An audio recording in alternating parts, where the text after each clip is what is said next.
আমি রোনালদোর ফ্রেন্ড হয়েও ব্রাজিলের স্কোয়াডে নেইমারের ডাকের অপেক্ষায় ছিলাম। ফাইনালি নেইমার ডাক পেয়ে গেল, ব্রাজিল সম্পন্ন। Neymar Júnior Santos.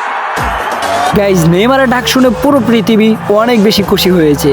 Hey guys, আসসালামু আলাইকুম, my name is Rifat Hossain, welcome back to my daily blog. Guys, তুমি কি রাগ করলা? না, তোমাকে স্বাগত জানাচ্ছি, তাই কি রাগ করলা? যাই হোক ভাই, রাগ করার প্রয়োজন নাই ভাই। বাংলাদেশে থাকি, বাংলাদেশে পারমাণবিক বিদ্যুৎ কেন্দ্র তৈরি হয়েছে কিন্তু বিদ্যুৎ নেই। এটাই হচ্ছে বাংলাদেশের উন্নতি, যেটা জনগণ সহজে পায় না, সবকিছু নেতারাই পায়। কারেন্ট নাই, গরম লাগতেছে, তাই বিছানা ছেড়ে মাটিতে ঘুমালাম। ভাই, সকালবেলা ঘুম থেকে উঠে দেখি আমার জন্য প্রাইভেট কার দাঁড়িয়ে আছে আমার ঘরের সামনে, যাতে সেই প্রাইভেট কারে উঠে আমি প্রাইভেটে যাই। কিন্তু আমি সেটাকে পাত্তা না দিয়ে আমি হেঁটে যেতে শুরু করলাম, কারণ ভাই আমি অনেক বড় লোক মানুষ, যদি আমি প্রাইভেট কার দিয়ে যাই তাহলে মানুষ আমাকে আটকিয়ে ফেলবে, তাই আমি হেঁটে যাচ্ছি। তারপর রাস্তায় দেখতে পেলাম একজন বুড়ো যুবক সকাল না হতেই দান মেরে দিচ্ছে। ফাইনালি আমি আমার প্রাইভেটের কাছে এসে গেছি। এখন আমি আমার বন্ধুদের জন্য অপেক্ষা করতেছি। কিন্তু ভাই, বন্ধুদের জন্য অপেক্ষা করলে যে এরকমটা হবে তা আমি ভাবতেও পারিনি। ভাই, কিছুক্ষণ অপেক্ষা করার পর বন্ধুরা না এসে আসছে কিছু হাঁস, ওইগুলাই নাকি আমার বন্ধু? না না না, আমার বন্ধুগুলা ওইগুলোর মতোই বেশি কা কা করে। তারপর ভাই রাস্তা দিয়ে গেলাম প্রাইভেটে, আমি চলে আসলাম জঙ্গল দিয়ে বাড়িতে। এটাই হচ্ছে প্রাইভেটের মজা, কারণ জঙ্গল দিয়ে আসলে মাঝে মাঝে জঙ্গলের মধ্যে অনেক কিছুই পাওয়া যায়। কি ভাই, রাগ করলা নাকি? ভাই, তুমি কি এখনো ভিডিওতে লাইক করো নাই? তাড়াতাড়ি লাইক করে দাও। রাগ করলা নাকি? আর না করলে তাড়াতাড়ি সাবস্ক্রাইব করে দাও। আবারও রাগ করলা নাকি? ভাই, রাগ করলে করো, না করলে নাই, আমাকে একটা সাবস্ক্রাইব করে দাও।